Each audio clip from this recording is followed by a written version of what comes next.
Imagine being charged with a terrible crime. The dread, the suspense, that sickening feeling churning away inside of you as if your stomach were a pot of soup. But here's the thing, you didn't do it. You're innocent.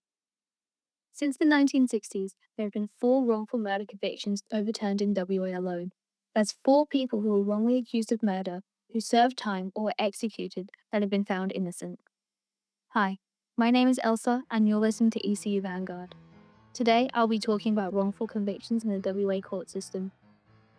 A big reason that wrongful convictions are so often passed through the courts is due to mandatory sentencing on things like manslaughter, meaning a person must be charged if thought to be responsible.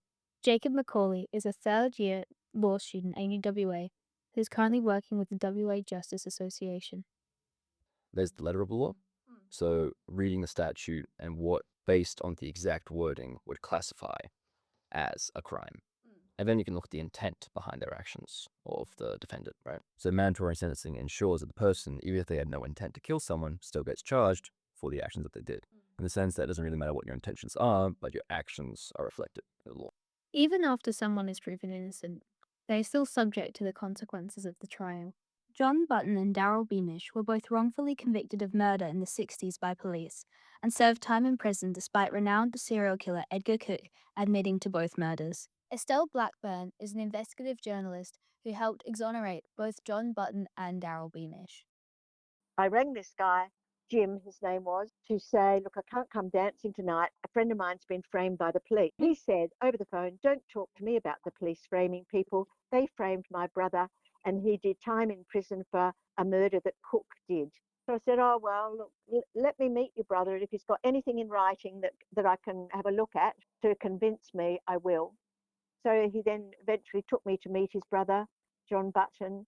He had the High Court appeal papers, and in those papers there was one page, 5 hit and runs, which Cook confessed to, and most important, at the bottom of this page, it said the DPP, the prosecution, the Crown, agrees that these are substantially correct.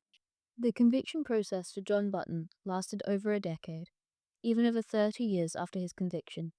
Daryl Beamish waited even longer, with his exoneration coming up over 40 years after his conviction.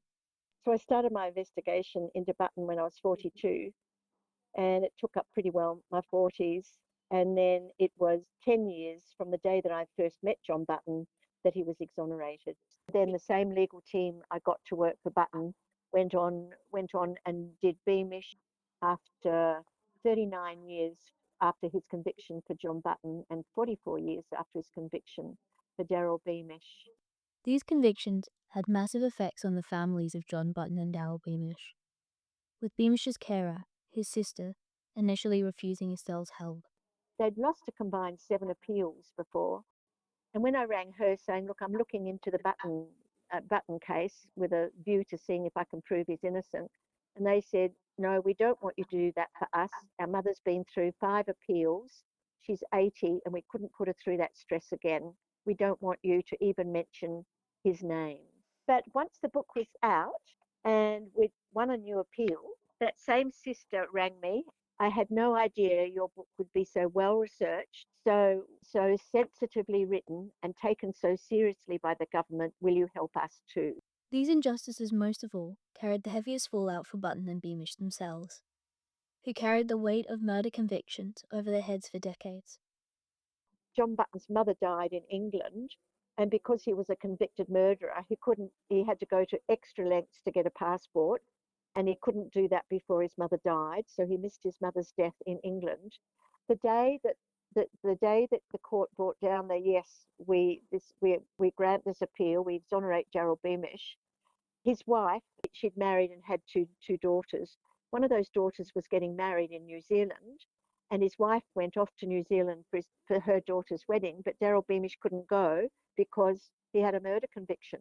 And yet she was in New Zealand the very day that murder conviction was taken away. You can read more on Estelle's experiences working on these cases in her novel Broken Lives. Once again, I'm Elsa, and you've been listening to ECU Vanguard.